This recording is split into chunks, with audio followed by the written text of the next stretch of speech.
Assalamualaikum warahmatullahi wabarakatuh. Waalaikumsalam warahmatullahi wabarakatuh. Waalaikumsalam warahmatullahi wabarakatuh. Alhamdulillahirabbil alamin wassalatu wassalamu ala asrofil anbiya'i wal mursalin wa ala alihi wa sahbihi ajmain.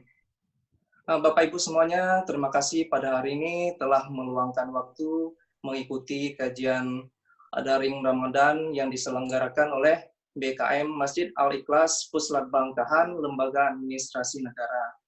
Kajian hari ini insya Allah akan disampaikan oleh Ustadz Dr. Mizaz Iskandar, LC LLM, dengan tema Menggali Al-Quran dan Sunnah sebagai Pola Hidup.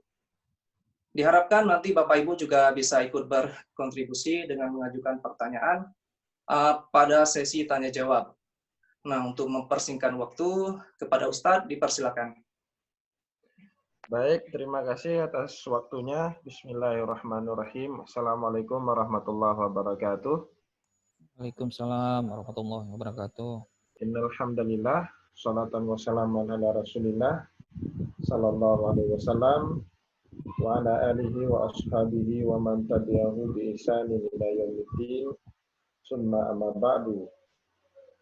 Puji dan syukur senantiasa dan tidak pernah bosan-bosannya kita panjatkan kehadirat Sang Maha Pencipta Allah Subhanahu wa taala, yang mana dengan limpahan karunia-Nya, rahmat-Nya, hidayah-Nya, serta anugerah-Nya kepada kita semua, kita masih diberikan kesempatan, kesehatan, dan usia panjang oleh Allah untuk terus dan senantiasa mengabdikan diri kita di jalannya dengan menjalankan segala perintahnya dan menjauhi semua larangannya.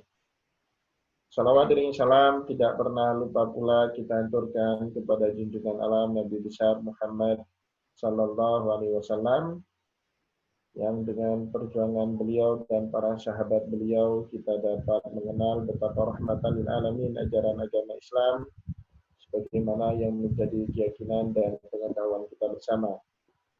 Bapak Ibu kaum muslimin dan muslimat, pendengar dan penonton acara pengajian online Puslit Bangkahan Aceh yang saya hormati, karena kajian kita hari ini berbicara tentang Al-Quran dan Sunnah sebagai pedoman hidup.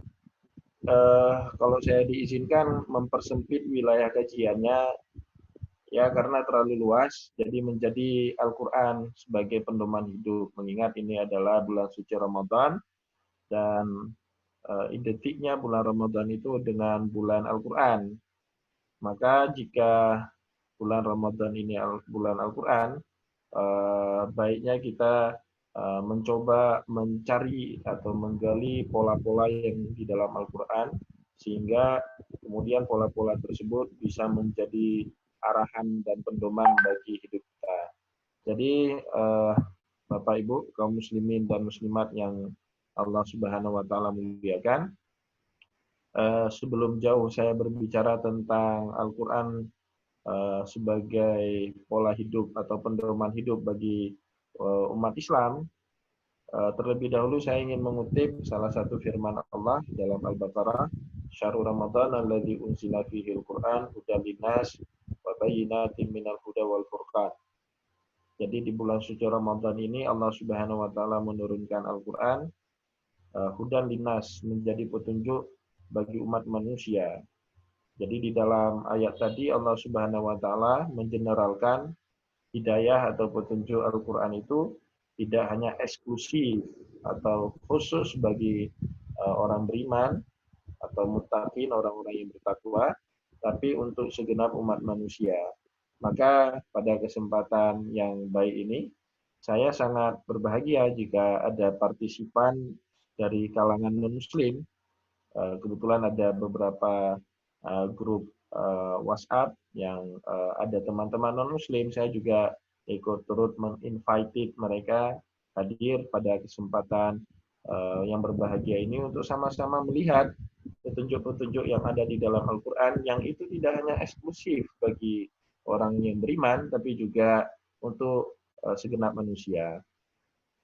Baik, jadi ketika kita membicarakan Al-Quran dalam konteks hidayah bagi segenap umat manusia, yang harus kita lakukan pertama sekali membaca ayat Al-Quran dan mencari pola-pola yang ada di dalam ayat tersebut.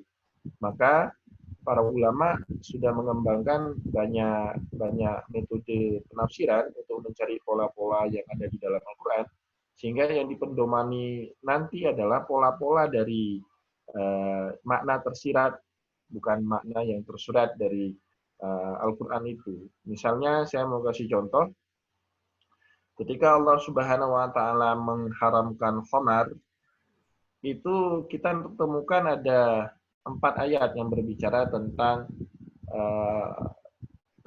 Allah Subhanahu wa taala mengharamkan khamar. Dimulai dari surat An-Nahl.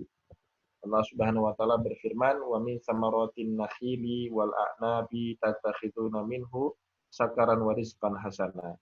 Dan dari perasan buah korma maupun perasan buah anggur, kalian bisa mengambil sesuatu yang memabukkan. Sakara itu maknanya sesuatu yang memabukkan, wariskan hasana, dan rezeki yang baik.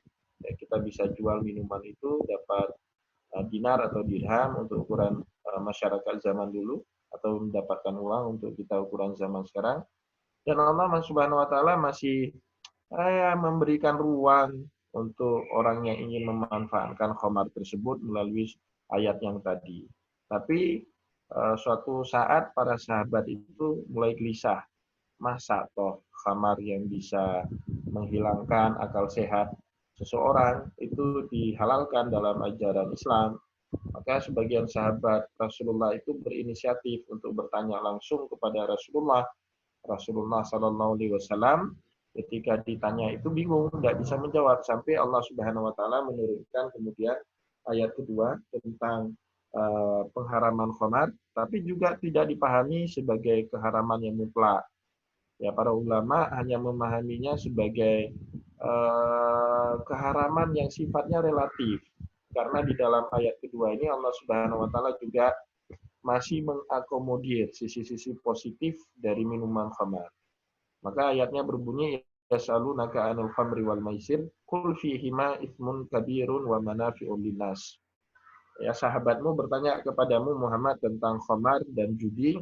Qul fihima, katakan kepada mereka dalam keduanya itu ismun wa manafi'un linnas, ada dosa, ada juga manfaat bagi umat manusia. Dalam judi itu ada perputaran ekonomi, dalam khamar juga ada perputaran ekonomi.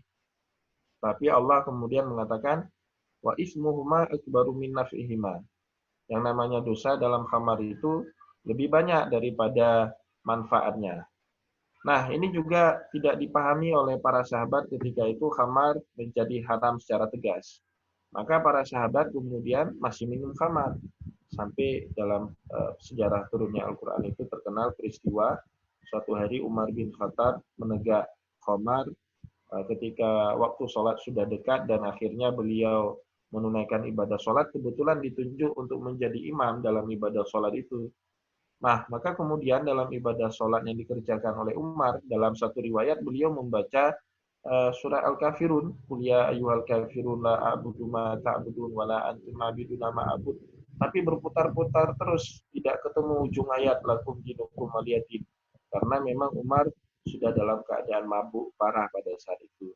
Nah, setelah peristiwa sholatnya Umar, baru Allah Subhanahu wa taala menurunkan ayat ketiga tentang khamar. Ya ayyuhalladzina amanu la taqrabus sholata wa antum sukara hatta ta'lamu ma taqulun. Hai orang-orang yang beriman, janganlah kalian menegak minuman khamar ketika kalian hendak melaksanakan ibadah sholat, sehingga kamu dalam keadaan mabuk dan tidak paham apa yang kamu ucapkan di dalam sholat itu. Namun sekali lagi para sahabat juga tidak memahami ayat ketiga ini pengharaman khamar secara tegas dalam setiap kondisi. Nah, bahkan banyak para sahabat pada saat itu menghindar untuk meminum khamar ketika sudah mau masuk waktu sholat. Tapi setelah sholat mereka kembali mabuk-mabukan. Ya, kalau di bulan puasa setelah taraweh mereka mabuk-mabukan kembali. Sampai akhirnya turun firman Allah Subhanahu wa taala yang terakhir, wa innamal khamru wal maisiru wal ansabu wal azlamu rijsun min amali syaitan fajtanibuhu la'allakum tuflihun. pada ayat yang terakhir ini baru kemudian para sahabat memahami khamar itu sebagai hal yang sangat dibenci sama Allah. Allah mengaitkannya dengan amali syaitan, pekerjaan syaitan. Maka mulai pada saat itu para sahabat memiliki pola pikir baru. Yang namanya khamar itu dilarang oleh Allah Subhanahu wa taala abadul abad, selama-lamanya dalam semua kondisi jika tidak ada kondisi excuse atau kondisi darurat yang menghendaki untuk khamar itu dihalalkan. Nah, ternyata dari perjalanan turunnya ayat khamar yang 4 kali itu kemudian para ulama tidak membacanya satu ayat per satu ayat. Jadi ayat satu dengan ayat yang lain dibaca juz'iyan, parsial, terpisah-pisah, tidak komprehensif, tidak menyatu. Tapi para ulama membaca 4 ayat itu sebagai satu rangkaian ayat yang berbicara tentang pengharaman khamar. Sehingga para ulama tafsir itu punya pola pikir yang namanya perintah. Ya, ini akhirnya tarik kesimpulannya agak sedikit jauh. Yang namanya perintah di dalam agama dan juga nanti kita harus meneladani ini. Semua hal yang ingin kita ubah dari suatu tradisi masyarakat yang buruk ke dalam tradisi masyarakat yang baik itu tidak bisa dilakukan secara spontan atau secara sekaligus, sekali serang. Tidak bisa itu dilakukan. Tetapi dia membutuhkan spare waktu, membutuhkan masa, atau dalam bahasa agamanya disebut dengan tadarruj. Ya, tadarruj itu step by step dalam mengharamkan suatu kebiasaan buruk yang sudah mengakar kuat di tengah masyarakat. Nah, itu polanya menarik. Jadi para ulama kemudian dengan membaca 4 ayat pengharaman khamar, mereka tarik satu kesimpulan. Yang namanya Al-Quran ketika ingin mengubah suatu masyarakat, itu pasti dengan step by step, ya, dengan masa, ya, tidak sekaligus, ya, tidak secara simultan, tapi menggunakan jarak waktu yang lumayan agak sedikit lama. Nah, ini kemudian kajian-kajian yang seperti ini dikembangkan oleh para ulama tafsir, sehingga nantinya menjadi pedoman bagi umat Islam atau umat manusia dalam membaca Al-Quran. Yang dipendomani itu adalah pola-pola yang ada di dalam ayat-ayat Al-Quran. Saya mau kasih contoh yang kedua. Di masa Rasulullah itu dulu, di masa puasa, ada namanya seorang Arab Baduin. Ya, Arab Baduin itu bahasa Arabnya A'rabi. Datang kepada Rasulullah, tentu mereka seorang suku Arab yang tidak mengenal peradaban, yang tidak mengenal sopan santun dan terbiasa bersikap seenak hati. Maka diceritakan dalam hadis itu, Ja'al A'rabi ila Rasulillah sallallahu alaihi wasallam faqal ya Rasulullah halaktu. Jadi datang Arab Baduin itu menjumpai Rasulullah di bulan suci Ramadan, dia berkata, ya Rasulullah, celaka saya atau binasa saya. Wa ma halakaka? Tanya Rasulullah, apa yang menyebabkan kamu celaka? Kemudian Arab Badui ini mengatakan, faqad waqa'tu ala mirati fi nahari Ramadan. Saya menggauli istri saya di siang hari bulan suci Ramadan. Ya, Rasulullah mendengar si Arab Badui ini seenak hatinya melakukan hubungan jima di siang hari bulan Ramadan. Akhirnya Rasulullah Shallallahu Alaihi Wasallam mengatakan, wajib bagi kamu untuk bayar kafarat, bayar denda. Rasulullah kemudian mengatakan, kamu harus memerdekakan hamba saya. Ya, saya gimana memerdekakan hamba saya? Saya ini orang miskin, tidak punya cukup duit untuk membebaskan hamba saya. Ya sudah, kalau seperti itu, kamu harus berpuasa 2 bulan berturut-turut. Ya Rasulullah, baru 5 hari. Ya, dalam sebagian penjelasan hadis, diceritakan peristiwa itu kejadiannya terjadi di tahun 2 Hijriah, tahun pertama di mana disyariatkan ibadah puasa, dan baru berjalan 5 hari. Ya, maka kemudian sahabat itu berkata, ya Rasulullah, saya baru 5 hari puasa saja tidak sanggup. Apalagi kalau engkau meminta saya berpuasa 2 bulan berturut-turut syahraini mutatabi'ain. Tentu itu makin berat bagi saya. Maka Rasulullah kemudian memerintahkan orang ini untuk bersedekah kepada 60 orang fakir miskin. Ya, kemudian Arab Baduin ini berkata, ya Rasulullah, kalaupun ada orang yang paling miskin di kota Madinah ini, ya saya adalah orangnya. Nah, Rasulullah tersenyum, masuk ke dalam rumah beliau, bawa sekarung gandum, dan kemudian memberikan kepada orang tersebut. Ya udah, ini ambil ini untuk dirimu. Nah, kemudian yang menarik, dalam teks hadis itu jelas disebut Ja'al A'rabi, yang datang kepada Rasulullah itu adalah seorang Arab Badwin, ya, Arab kampung yang tidak mengenal peradaban. Dan orang ini kemudian melakukan pelanggaran-pelanggaran ya di dalam bulan suci Ramadan. Tapi para ulama tidak membaca hadis itu tunggal. Jadi hadis itu tidak dibaca secara juz'iyan, ya, tidak dibaca secara parsial. Tapi kemudian di tangqitul manat, ya, dalam bahasa usul fikihnya namanya tangqitul manat, diperluas cangkupan maknanya. Jadi siapapun yang melakukan pelanggaran seperti itu, ya, artinya kita orang kota, ya, bukan orang kampung, orang kota, orang kaya, atau orang merdeka atau hamba siapapun dia, kalau dia melakukan jima atau hubungan suami istri di siang hari bulan Ramadan, maka wajib bagi dia untuk membayar kafarat, walaupun di dalam teks hadis itu jelas disebut yang dikenakan oleh Rasulullah itu adalah Arab Badwin. Ya, ini menarik. Jadi para ulama itu ketika mencari atau menyimpulkan sesuatu baik dari Al-Quran maupun hadis, catatan-catatan yang enggak penting yang ada di dalam hadis maupun yang ada di dalam ayat Al-Quran itu dilampaui, dibiarkan, tetapi kemudian ditarik satu pola umum. Ya, jadi pola umum ini yang kemudian dianjurkan untuk dipendomani bagi umat Islam ataupun orang yang menjalankan ibadah-ibadah tersebut. Nah, nanti kalau saya mau kembangkan hadis yang tadi itu, Imam Malik ya di dalam mazhab Maliki mengatakan kalau kita makan di siang hari bulan suci Ramadan, itu hukumnya sama dengan orang yang berjima di siang hari bulan Ramadan. Karena Imam Malik punya pendapat seperti ini, yang namanya makan itu kan halal. Ya, begitu juga yang namanya jima dengan istri kita halal. Tetapi kalau jima dilakukan di bulan suci Ramadan di siang hari, itu namanya melecehkan kemuliaan bulan suci Ramadan. Maka begitu juga dengan yang namanya makan di siang hari.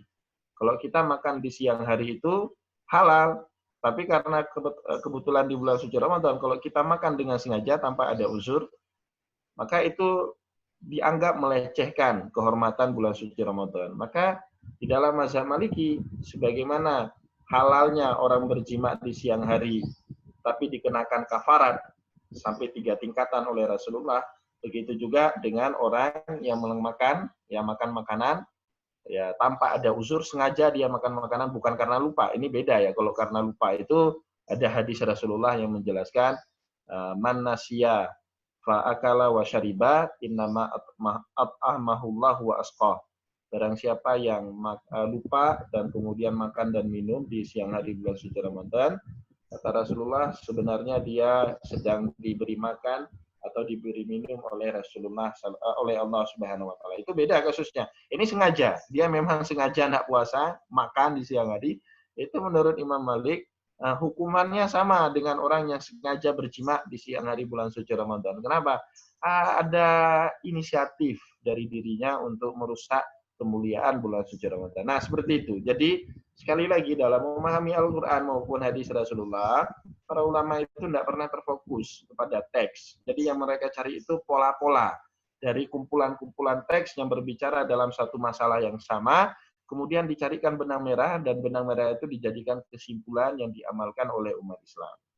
Kaum muslimin dan muslimat yang dimuliakan oleh Allah. Begitu juga misalnya saya teringat dengan contoh lain. Di dalam Al-Quran itu Ka'bah disebut dengan rumah umat manusia tertua. Jadi bil baitil atiq, ya, ada ayat di dalam surah Al-Hajj, tsumma liyaqdu tafathahum wal yufu nuzurahum wal yatawafu bil baitil atiq. Hendaklah seseorang tawaf ke rumah ibadah yang paling tua yang pernah Allah Subhanahu wa taala siapkan kepada umat manusia. Maka di dalam Al-Baqarah ada istilah masabatan linnasi wa amna. Yang namanya Ka'bah itu masabatan. Ya, masabah itu rumah ibadah pertama yang dijadikan manusia dalam rangka mengabdikan dirinya kepada Allah. Maka kalau itu yang menjadi pemaknaannya, Ka'bah itu tidak hanya menjadi tempat tawaf dan kiblat bagi kita umat Nabi Muhammad, tapi juga bagi umat-umat sebelum Nabi Muhammad, umatnya Adam, umatnya Nuh, umatnya Idris, ya, umatnya Ibrahim, semua melakukan tawaf di sekeliling Ka'bah. Tapi kemudian para ulama, ya agak sedikit iseng mereka itu menanyakan kepada kita, apa sih yang dimaksud dengan definisi Ka'bah? Apakah yang dimaksud dengan definisi Ka'bah di dalam ayat-ayat itu Ka'bah secara bangunan atau Ka'bah secara tempat? Jika kita memaknakan Ka'bah itu adalah bangunan yang berbentuk kubus persegi 4 itu, maka konsekuensinya kalau tidak ada lagi kubus persegi 4 itu, ya tidak ada lagi tawaf. Tetapi para ulama mufassirin di dalam Al-Quran ketika membahas tentang Ka'bah ini, waliyat tawafu bil baitil atiq misalnya, mereka tidak memaknakan Ka'bah itu sebagai kubus ya yang berbentuk persegi 4 itu. Jadi Ka'bah itu adalah tempat. Walaupun bangunan kubusnya sudah tidak ada lagi, asal tempatnya masih ada, kita wajib tawaf. Nah, maka kemudian kan yang membangun kubus persegi 4 itu bukan Nabiullah Adam. Ya, Nabiullah Adam itu cuman pondasi Ka'bah yang ada, namanya Syajarwan. Ya, Syajarwan itu pondasi Ka'bah yang dibangun oleh malaikat Jibril ketika Nabiullah Adam alaihissalam terusir dari surga. Tapi Ibrahim itu kan tugasnya hanya yarfa'u qawa'idal minal baiti wa Ismail. Wa id yarfa'u Ibrahimul qawa'ida minal baiti wa Ismail. Tugas Nabi Ibrahim itu dan putranya Ismail membangun fondasi yang sudah diletakkan oleh malaikat itu menjadi tinggi, sehingga bangunan itu yang kita kenal dengan sebutan Ka'bah. Maka kemudian menjadi tidak sesuai dengan teori ilmu tafsir ya. Jika kita misalnya sholat, ya diletakkan di situ gambar persegi 4 itu. Ya, gambar persegi 4 itu bukan Ka'bah hakiki, itu hanya simbolik, ya, hanya simbol dari Ka'bah yang sebenarnya. Ka'bah sebenarnya itu adalah 4 meter atau luas tanah, ya, beberapa meter persegi, yang kemudian di luas tanah beberapa meter persegi itu manusia melakukan kegiatan tawaf dan dijadikan kiblat. Ya, itu jadi menarik sekali. Para ulama tidak memanakan itu secara tekstual, tapi kemudian yang dicari adalah pola-pola dari ayat itu, dan kemudian yang dipendomani itu adalah pola-polanya. Nah, Bapak Ibu kaum muslimin dan muslimat yang dimuliakan oleh Allah, seni cara memahami tafsir seperti ini itu masyhur atau sebenarnya sudah ada di ulama-ulama sebelum Syekh Izzuddin bin Abdissalam yang dikenal dalam sejarah Islam sebagai Sultanul Ulama. Sultanul Ulama itu maknanya ya sultannya para ulama. Ya. Tapi beliaulah kemudian yang mengkonsep cara memahami ayat Al-Quran seperti itu dalam kitab yang sangat terkenal namanya Syajaratul Ma'arif. Ya, karangan beliau itu Syajaratul Ma'arif. Jadi salah satu keunikan kitab tersebut khusus sabab atau sebab-sebab tertentu yang menyebabkan ayat Al-Quran turun itu diabaikan, kemudian yang dibabkan, ya, yang jadi pendomannya adalah pembaban. Ya, umumut tabwib namanya. Umumut tabwib itu di khusus cerita-cerita khusus di dalam Al-Quran itu dimasukkan ke dalam bab yang umum, sehingga nanti yang dipendomani itu adalah bab yang umum. Kan selalu gini, Al-Quran itu turun kepada para sahabat atau kepada Rasulullah mengikuti peristiwa-peristiwa yang terjadi di tengah-tengah para sahabat Rasulullah. Ketika Rasulullah tidak tahu cara memberikan solusinya, Allah Subhanahu wa Ta'ala mengintervensi dan memberikan jawaban dari langit, dan kemudian turunlah Al-Quran. Misalnya, ketika Rasulullah ditanya tentang status wanita yang haid, bagaimana suami ini boleh nggak mendekat sama istrinya yang sedang haid? Rasulullah tidak bisa jawab, dan Rasulullah tidak punya pengetahuan tentang itu. Akhirnya Allah Subhanahu wa Ta'ala menurunkan ayat Al-Quran, yas'alunaka 'anil mahid, qul huwa adzan fa'tazilu nisaa fil mahid. Muhammad, sahabatmu bertanya tentang haid. Ya, katakan kepada mereka yang menanya, fa'tazilu nisaa fil mahid. Jauhilah atau jangan dekati perempuan, atau jangan lakukan hubungan suami istri selama istrimu sedang haid. Ya, karena itu keadaan yang kotor atau tidak baik dalam pandangan syariat. Begitu juga ketika ada para sahabat melihat ada fenomena yang namanya hilal. Awal bulan itu namanya hilal. para sahabat bingung, apa sih fungsinya hilal itu dalam agama Islam?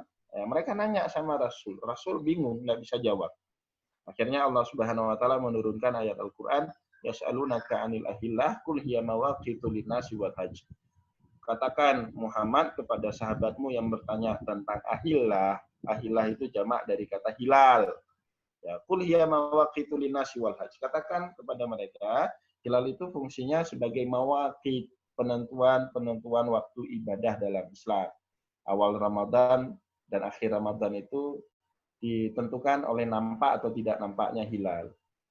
Ya, wal hajj begitu juga penentuan haji kapan. Ya, penentuan satu Zulhijjah, penentuan hari tarwiyah 8 Zulhijjah, penentuan wukuf di Padang Arafah tanggal 9 Zulhijjah, semuanya ditentukan dengan hilal. Nah, itu. Jadi Al-Qur'an berdialog ya ketika ada masalah. Nah, permasalahan-permasalahan yang kemudian menurunkan ayat Al-Qur'an itu disebut dalam ilmu tafsir dengan hadisatul ain, ya, hadisatul ain atau waqiatul ain. Ada dua istilah yang dikembangkan oleh para ulama tafsir, ada namanya hadisul ain, ada waqiatul ain. Itu kan peristiwanya khusus. Nah, kemudian menarik, Syekh Izzuddin bin Abdissalam itu membabkannya ke dalam bab umum, sehingga yang dipendomani itu adalah bab umum, bukan peristiwa yang spesifik atau eksklusif yang terjadi hanya di zaman Rasulullah itu. Sehingga kita, umat yang hidup 1400 tahun kemudian masih bisa dan relevan untuk berpendoman kepada ayat-ayat tersebut. Bapak Ibu kaum muslimin dan muslimat yang dimuliakan oleh Allah, saya mau kasih contoh yang pertama.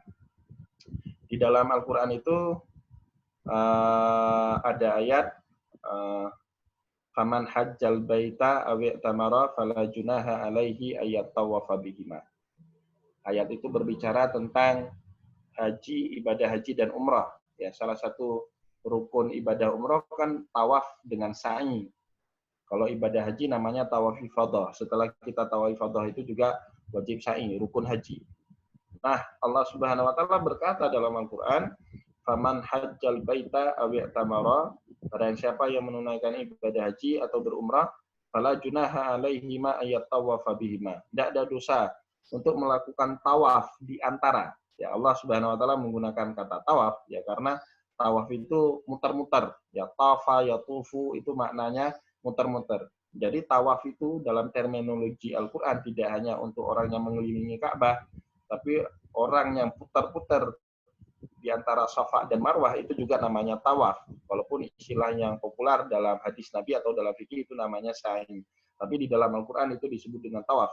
Fala junaha alaihi ayat tawafa bihima. Tidak ada dosa bagi orang yang melakukan ibadah umrah ataupun haji untuk melakukan tawaf di antara Safa dan Marwah. Bapak Ibu yang dimuliakan oleh Allah, kalau kita tidak tahu hadisatul ain, peristiwa khusus yang terjadi di zaman itu, kita akan bingung. Kok Allah Subhanahu wa taala mengimbuhkan ayat tadi dengan tidak ada dosa? Yang namanya ibadah kok dosa?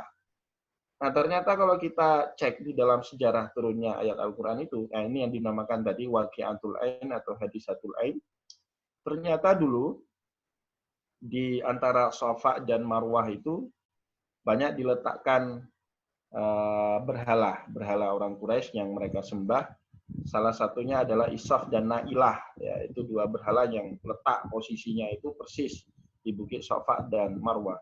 Jadi para sahabat Nabi itu sempat janggal kalau mereka mau melakukan tawaf atau mau melakukan sa'i.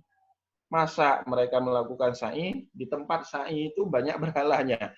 Jadi mereka enggak perasaan mereka kalau melakukan tawaf salah di situ. Maka kemudian mereka kalau melakukan ibadah umrah tidak mau sa'i, mereka hanya melakukan tawaf seputaran Ka'bah saja. Nah, sampai kemudian Allah Subhanahu wa taala menurunkan ayat tadi, "Faman hajjal baita wa tamara fala junaha alaihi an yatawafa bihima." Kaum muslimin yang dimuliakan oleh Allah, ini dibabkan oleh Syekh Izzuddin bin Abdissalam dalam kitab Syajaratul Ma'arif, nama babnya la yatrukul haqqu li ajli batil. Nanti itu yang kita pendomani, bukan ayat tadi. Jadi nanti yang kita pendomani itu babnya la yatrukul haqqu li ajli batil. Tidak boleh kita meninggalkan suatu perkara yang benar gara-gara di situ ada hal-hal yang sifatnya batil. Jadi para sahabat Nabi itu tidak diperkenankan oleh Allah Subhanahu wa taala untuk meninggalkan sa'i dari Safa dan Marwah walaupun ada kebatilan di situ. Apa bentuk kebatilannya? Bentuk kebatilannya adalah ada berhala di situ yang disembah oleh orang-orang pagan, oleh orang-orang yang menyembah patung berhala itu. Nah, ini kemudian ditarik kesimpulan oleh beliau, oleh Syekh Izzuddin bin Abi Salam, la yatrukul haqqu li ajli batil. Makanya ketika kita sekarang di dalam kehidupan abad modern ini, yang kita pendomani itu bukan ayat Al-Quran tadi, tapi yang kita pendomani adalah kesimpulan atau pemahaman dari ayat tadi. Apa kesimpulannya? Tidak dibenarkan bagi kita untuk meninggalkan yang hak gara-gara ada kebatilan di situ. Nah, ini misalnya kita diundang ke undangan, ya, ada teman kita kebetulan anaknya walimahan, ya buat pesta walimah. Di sebagian wilayah di Indonesia itu kan, misalnya nggak usah jauh-jauh, di Medan yang dekat dengan Aceh, itu kan ada keyboard, ya kan? Atau di Aceh sendiri mungkin ada juga di sebagian daerah tertentu, atau bahkan juga ada yang namanya percampuran, ya, percampuran antara laki-laki dan perempuan yang bukan mahram. Itu namanya dalam bahasa agama ikhtilaf. Ya, ikhtilaf itu suatu yang tidak baik di dalam pandangan agama. Tapi kita memenuhi undangan itu, ya walimatul urus itu wajib. Ya, maka Rasulullah dalam suatu hadis mengatakan apa? Hakul muslim alal muslim khamsun. Ada 5 hak dari seorang muslim kepada muslim yang lain. Salah satu yang disebut oleh Rasulullah dari 5 itu adalah ijabatul dakwah, memenuhi undangan. Ya, termasuk undangan walimatul urus kalau kita diundang. Padahal dalam walimatul urus itu ada batil. Ya, apa batilnya? Ikhtilat antara laki-laki dengan perempuan yang bukan mahram. Bahkan dalam undangan tertentu ada organ tunggal, ya, ada konser pertunjukan dan seterusnya. Tapi apakah kemudian gara-gara ini kita tidak pergi ke undangan? Tidak. Ya, maka kemudian yang diamalkan itu adalah judul bab tadi, ya, umumut tabwid, ya, keumuman pembaban, ya, di dalam kitab Syajaratul Ma'arif. Jadi la yatrukul haqqu li ajli batil. Tidak boleh kita kemudian meninggalkan kebatilan gara-gara meninggalkan yang hak gara-gara di dalam hak itu bercampur dengan sesuatu yang batil. Itu contoh yang pertama. Saya mau kasih contoh yang berikutnya. Di dalam kitab Syajaratul Ma'arif itu juga ada suatu bab pembahasan tentang faslun atau babun saddu zara'i ila syarri. Jadi mencegah jangan sampai muncul aksi reaktif dari kebaikan yang kita lakukan. Nah, itu maknanya. Jadi judul babnya itu babun saddu zari'ah minasyarri. Jadi bab pembahasan mencegah munculnya dampak buruk, ya, dari kegiatan yang baik yang kita lakukan. Jadi yang namanya kegiatan baik yang kita lakukan belum tentu juga dipandang suatu kebaikan oleh orang lain. Maka kemudian banyak ayat Al-Quran yang mencegah kita jangan sampai Anda buat baik tapi memprovokasi orang lain loh. Nah, ini menarik. Tapi ayatnya khusus sehingga kita nanti bisa menggunakan ayat-ayat khusus ini untuk konteks yang lebih luas, yang lebih umum. Misalnya di dalam kitab itu dikutip beberapa contoh ayat Al-Quran. Mulai dari Nabiullah Ibrahim alaihissalam. Jadi Nabi Ibrahim alaihissalam itu di masa mudanya beliau berdakwah, ya didorong dengan jiwa muda dan semangat dakwah. Kemudian beliau terkesan agresif dan ofensif dalam menyebarkan ajaran agama Allah. Sehingga diceritakan dalam surah Anbiya, faja'alahum juzadan ila kabiran lahum la'allahum ilahi yarji'un. Nabi Ibrahim melakukan satu tindakan agresif, dihancurkan semua berhala yang disembah oleh masyarakat Babilonia ketika itu di kota Ur-Kasdin. Ya, nama kotanya Ur-Kasdin, nama daerahnya Babilonia, tempat kelahiran Nabiullah Ibrahim alaihissalam. Semua berhala itu dihancurkan, kecuali disisakan yang paling besar, dan kemudian al-fa'su. Fa'su itu kapak yang digunakan oleh Ibrahim untuk menghancurkan berhala, digantung di leher berhala yang paling besar itu. Ya, masyarakat Babilonia ketika itu merasa terprovokasi oleh gerakan atau sikap dari Nabiullah Ibrahim. Sehingga mereka marah dan mereka nanya, qalu man fa'ala hadza bi alihatina innahu laminadh dhalimin. Siapa yang melakukan ini? Ini orang yang zalim yang melakukan ini sama Tuhan kita, ini orang yang zalim.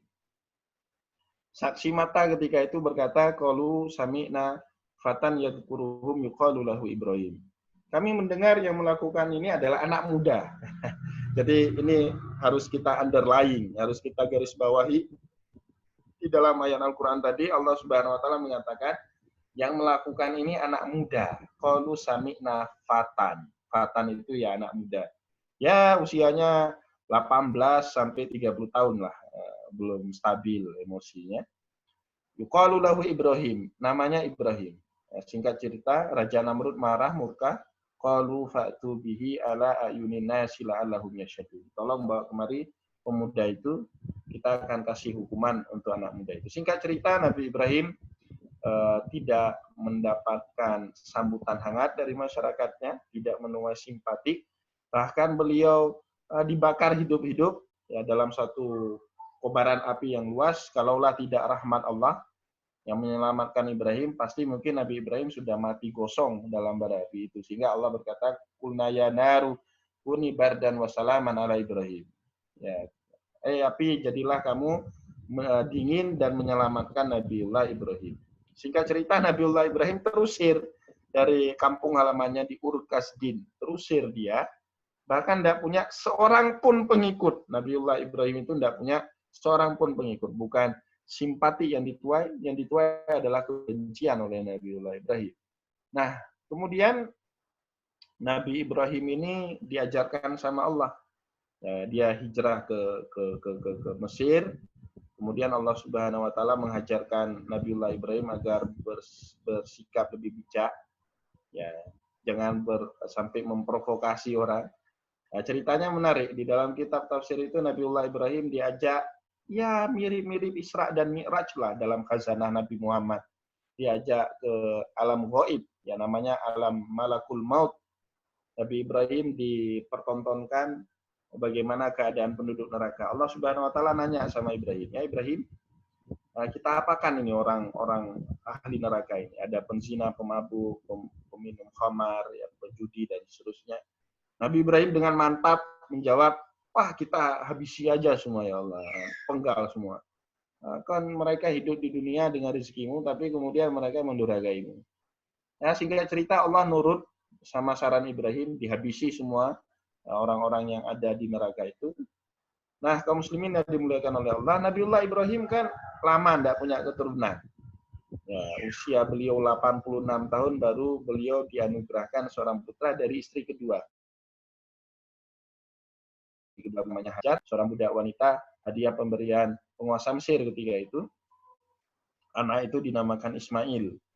Nah, maka di dalam doanya Nabi Ibrahim mengatakan alhamdulillahilladzi wahabali alal kibari Ismail. Segala puji bagi Allah yang telah menganugerahkan saya seorang putra di usia senjaku.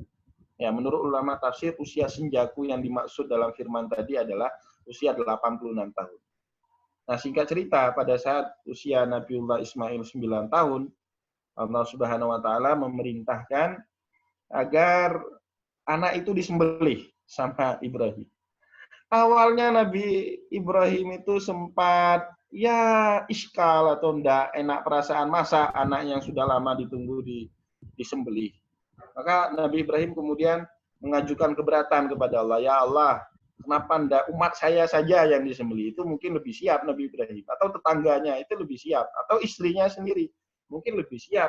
Ya, cari lain kan bagi Nabi Ibrahim, mungkin lebih siap bagi Nabi. Tapi kalau putranya enggak siap. Nah, kaum muslimin yang dimuliakan oleh Allah, kemudian menarik, Allah Subhanahu wa taala berkata kepada Ibrahim, "Ya Ibrahim, dulu ingat waktu saya ajak kamu ke Malakul Maut, alam gaib itu, saya tanya pendapat tentang penduduk ahli neraka, engkau dengan tegas mengatakan habisi saja semua. Itu giliran hambaku, engkau berkata demikian. Tapi giliran saya minta agar kamu menyembelih putramu, kamu masih bimbang, masih nawar sama saya. Ya, bagaimana kamu itu?" Nah, ini menarik. Allah Subhanahu wa taala ingin mengajarkan agar Ibrahim itu lebih bijak. Jangan gara-gara kita ingin berbuat kebaikan tapi memprovokasi orang lain sehingga memunculkan keburukan yang lebih masif. Maka semenjak itu Allah Subhanahu wa taala menceritakan Ibrahim menjadi orang yang mudah memaafkan kesalahan orang lain. Inna Ibrahima lahalimun awahun munib. Sesungguhnya Ibrahim itu adalah seorang yang halim. Halim itu maksudnya adalah orang yang mudah memaafkan kesalahan orang lain. Awahun. Awahun itu orang yang mudah susah ketika melihat orang lain itu kafir atau tidak percaya kepada Allah. Munib.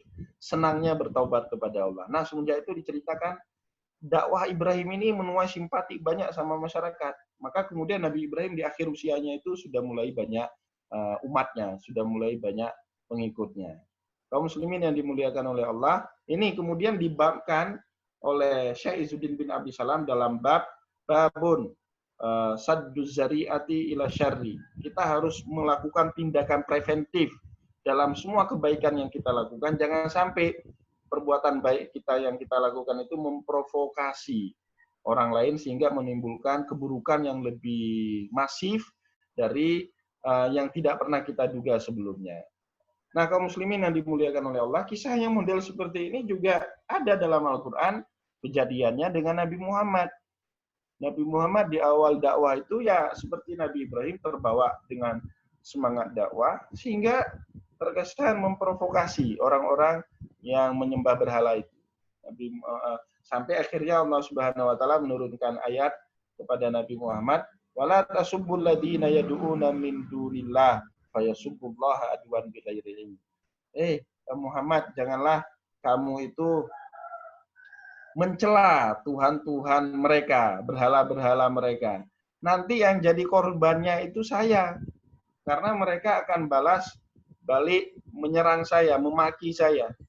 Jadi Allah Subhanahu wa taala menganggap kalau Nabi Muhammad punya dakwah yang agresif, nanti yang jadi korbannya ya Allah, mereka akan balas balik memaki Allah Subhanahu wa taala. Maka kemudian setelah itu Nabi Muhammad sangat berhati-hati dalam berdakwah.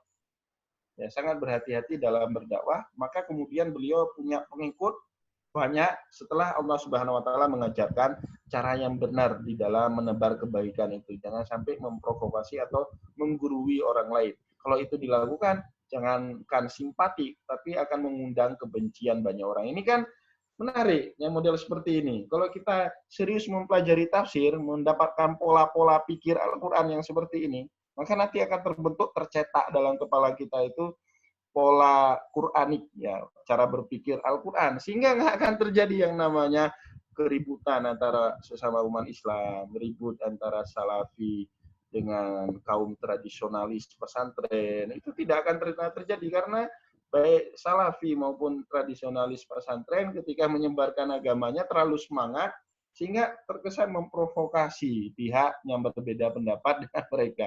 Ini seharusnya tidak terjadi. Ya, maka kemudian ini penting untuk kita ketahui dan menjadi pedoman di dalam hidup kita.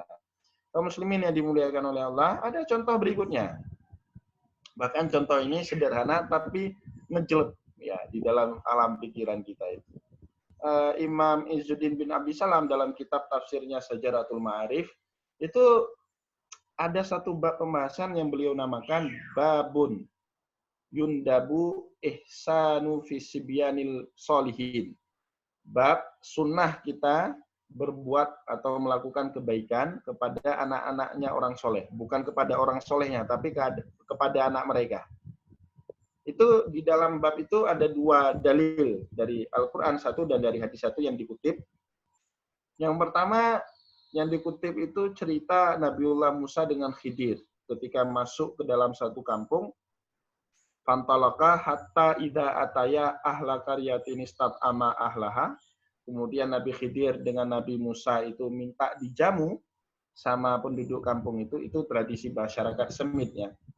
Yang saya maksud dengan masyarakat Semit itu ya Semit nisbah kepada salah satu putra Nabi Nuh namanya Sam bin Nuh. Kemudian Sam bin Nuh itu mendomisili daerah yang ada di Jazirah Arab.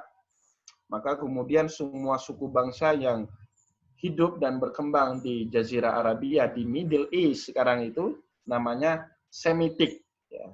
Bukan hanya Arab, Yahudi, Kipti di Mesir, atau Mazighi di Maroko, bangsa Suryani di Suria, itu semua disebut dengan bangsa Semit. Jadi ini saya ingin meluruskan istilah. Jika ada di majalah-majalah barat itu yang disebut dengan anti-Semitic movement, gerakan anti bangsa Semit, itu sering dimaknakan oleh media barat itu sebagai anti-Yahudi. Ini tidak tepat, karena yang tinggal di Jazirah Arab itu bukan hanya orang Yahudi, tetapi semua bangsa-bangsa tadi. Jadi suatu kebiasaan di dalam adat budaya masyarakat Semit itu, kalau ada seorang tamu datang, tidak dikasih makan, tidak dijamu selayaknya, maka si tamu itu berhak untuk meminta agar dia dijamu dengan baik. Ini tentu budaya tidak familiar di dalam budaya kita orang Timur atau orang Melayu. Orang Timur itu ada tamu seperti itu, namanya tamu kurang ajar, gitu kan. Masa tamu kok minta yang macam-macam. Jadi kasih teh kok mintanya es cendol, itu tamu yang nggak tahu adab bertamu dalam budaya kita, tapi dalam budaya Arab atau bangsa Semit itu lumrah seperti itu. Maka ada anekdot dulu itu, ada orang Arab pergi ke Indonesia, kemudian pergi ke rumah temannya itu bawa mereka ke warung Padang. Ya namanya warung Padang itu ketika menyaji makanan kan disaji semua. Wah, kata orang Arab ini, orang Indonesia sudah ngerti menghormati tamu seperti budaya kami. Maka makanlah semua nasi Padang itu, ya ada makanan di warung Padang itu. Akhirnya ketika bayar, tagihannya bengkak, nggak bisa bayar. Ini menunjukkan cerita anekdot ini, perbedaan budaya yang masif antara di Indonesia dengan di Arab sana. Baik, jadi ketika Nabi Musa dengan Khidir masuk ke kampung itu, istat'ama ahlaha, minta dijamu kepada tuan rumah, fa'abau ayyudayyifuhuma. Tapi tuan rumahnya tidak mau menjamu Nabi Musa dengan Nabi Khidir. Fawajada fiha jidaran yuridu ayyanqadda fa'aqamah. Namun di desa itu, yang penduduknya tidak mau menyambut hangat Nabi Musa dan Khidir, ada prasasti atau tembok yang sudah mau runtuh, kemudian ditegakkan balik sama Nabi Khidir. Tentu Musa ikut juga dengan berat hati. Qala law syi'ta la takhatta alaihi ajra, kata Nabi Musa. Kalau kamu mau, kamu bisa minta upah sama mereka, karena ini bukan bakti sosial. Kamu melakukannya dan mereka tidak menjamu kamu, tidak kasih kopi, tidak kasih batang rokok, atau tidak kasih snack cemilan. Ya kamu ikhlas saja. Seharusnya bisa minta upah sama mereka. Akhirnya Nabi Khidir mengatakan, oke, ini perpisahan kita. Musa, kamu tidak bisa jadi murid saya karena tidak mau bersabar. Akhirnya dikasih tahu kenapa Nabi Khidir melakukan penegakan balik prasasti tadi. Kata Nabi Khidir, wa ammal jidaru fakana li ghulamaini yatimaini fil Madinah. Adapun prasasti yang sudah mau runtuh tadi milik seorang anak yatim di kota tersebut. Wa kana tahtahu kanzul lahuma, di bawah prasasti itu ada harta warisan yang ditinggalkan oleh kedua bapaknya. Wa kana abuhuma sholihan, dan anak atau bapak dari anak yatim tadi itu keduanya adalah orang-orang yang soleh. Jadi Nabi Khidir melakukan itu karena menghormati bapak dari anak yatim tadi. Nah, kemudian dibabkanlah di dalam kitab Sajaratul Ma'arif dengan babun yundabu tahsinun atau yundabu ihsanu fi sibyanil mu'minin atau fi sibyanis sholihin.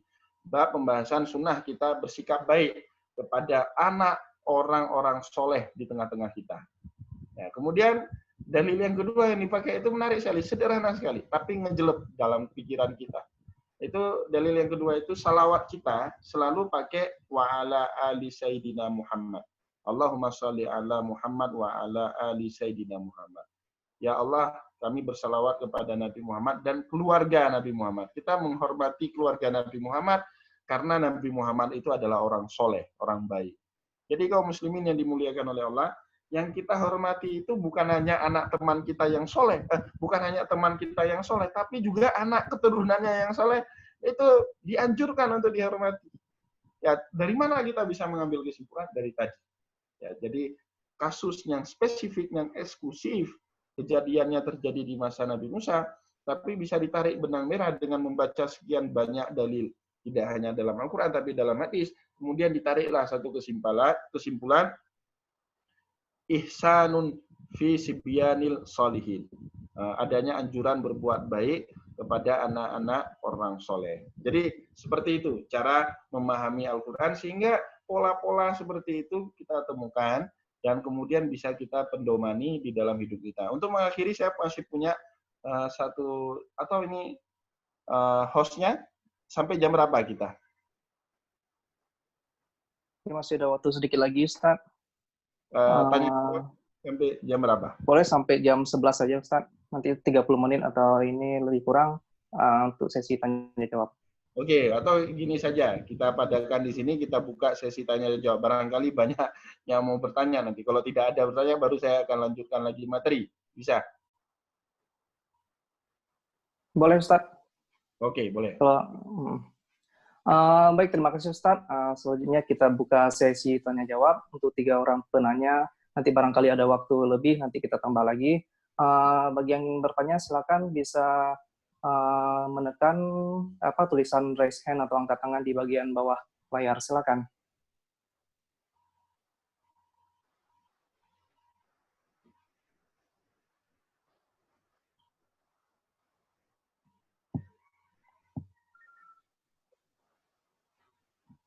Sudah ada yang bertanya? Ya, saya mau bertanya satu, Ustadz. Saya bertanya. Boleh, silakan Pak Nurdin. Ya, dari Pak saya pasang ini dulu ya. Iya.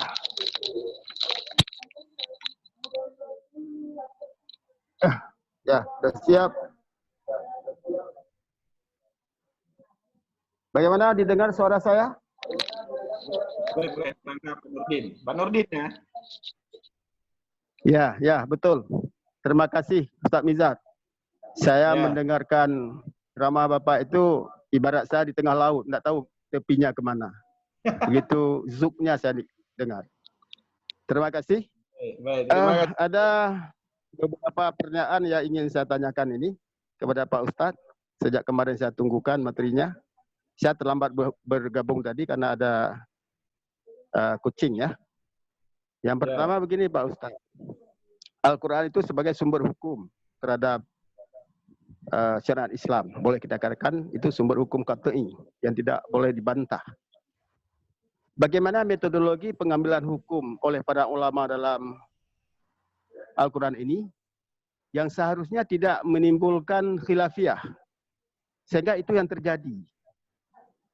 Mungkin konsep pengambilannya itu masing-masing ulama itu berbeda kacamata melihat hukumnya dalam Al-Quran yang begitu abstrak barangkali.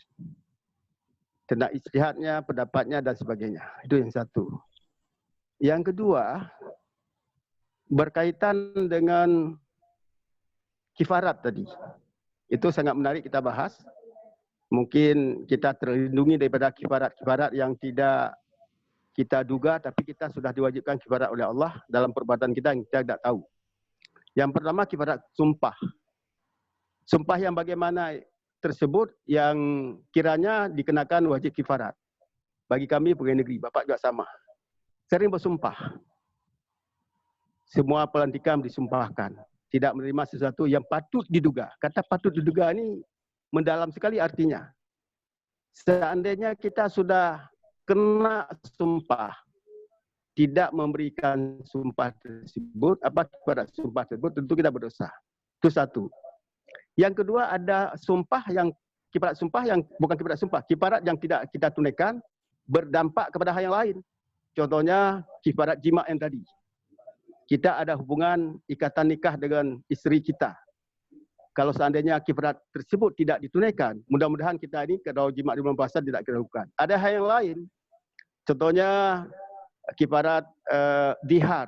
Dihar itu artinya merupakan sesuatu jutuk daripada isteri kita dengan muhrim kita. Jadi sering orang bercanda gurau dengan istrinya yang tidak tahu hukumnya, sehingga kalau kita kaji segi hukum fikih, dia sudah kena dihar. Dihar itu kan ada kifaratnya apa tidak? Kalau memang itu ada kifaratnya, tidak ditunaikan, bagaimana nikahnya yang berlanjut tersebut, apakah cacat nikah atau tidak? Ini yang paling penting kita diskusikan, kita tahu semua bagaimana pendapat ulama tentang ini. Apakah pendapat ulama ini khilaf atau memang itu tidak khilaf? Semua para mazhab itu mengatakan sama. Demikian untuk sisi pertama, Pak Ustadz. Terima kasih. Assalamualaikum warahmatullahi wabarakatuh. Waalaikumsalam warahmatullahi wabarakatuh. Baik, ini gimana? Kita jawab terus atau kita koleksi dulu pertanyaan-pertanyaannya? Boleh kalau mau langsung dijawab, boleh juga Ustadz. Silakan, nggak apa-apa. Baik, saya akan jawab dulu. Yang pertama, yang namanya khilafiyah itu tak terelakkan. Ya. Yang namanya khilafiyah dalam memahami ayat Al-Quran dan hadis Rasulullah itu tak terelakkan. Pasti itu terjadi.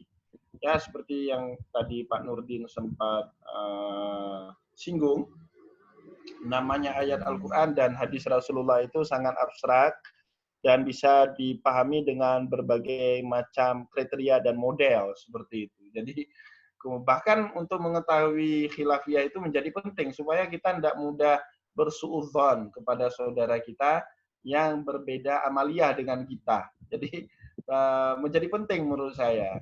Ini saya mau kasih contoh misalnya. Ada orang sholat, ya, dalam sholat itu hadis Rasulullah kan jelas ketika sujud itu, kalau sujud seseorang itu harus 7 anggota tubuhnya diletakkan pada tempat sujud.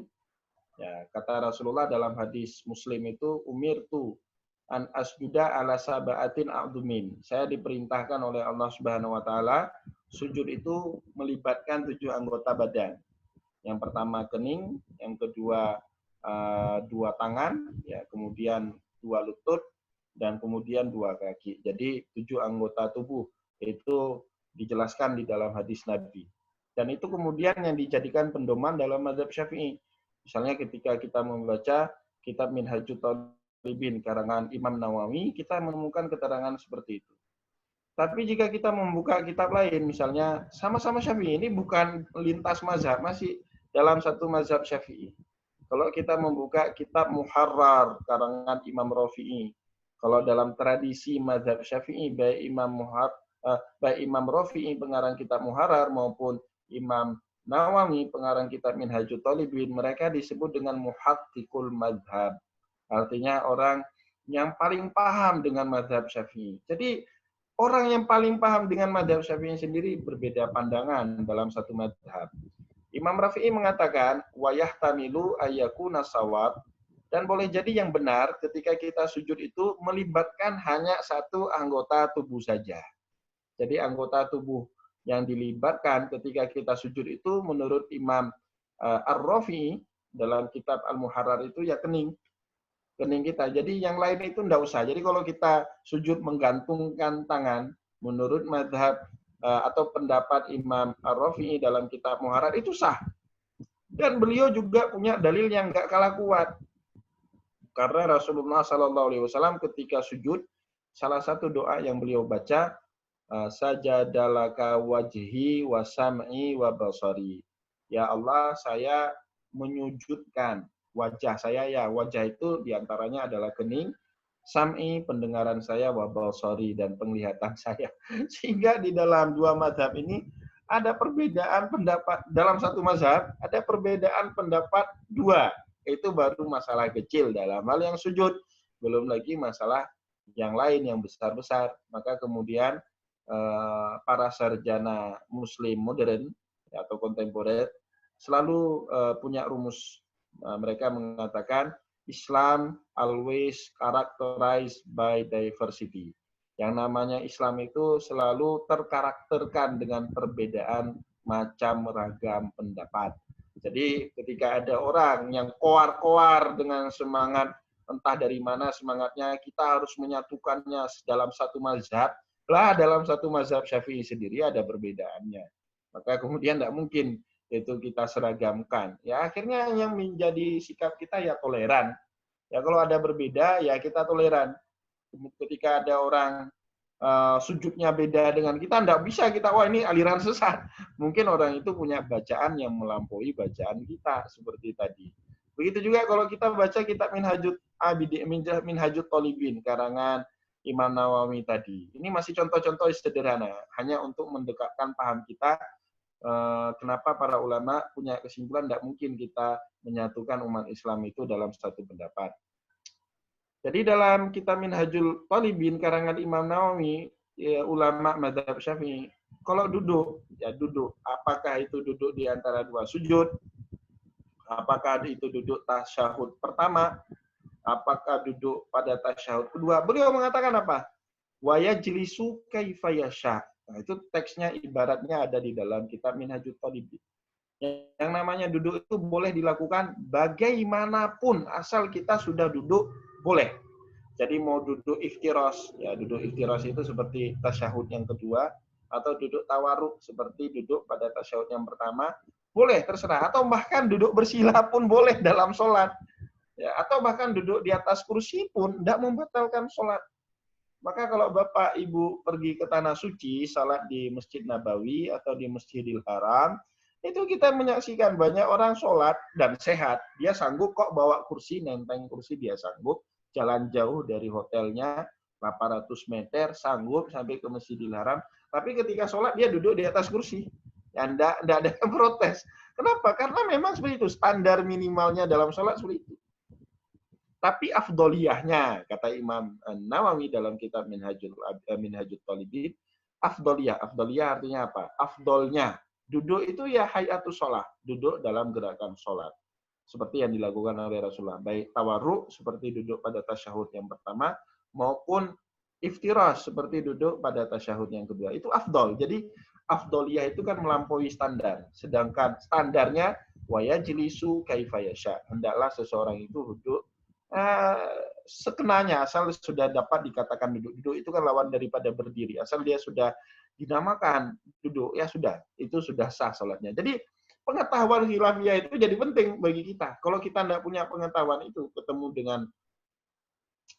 dengan orang lain, wah kita langsung memvonis itu sesat, itu sholatnya tidak benar.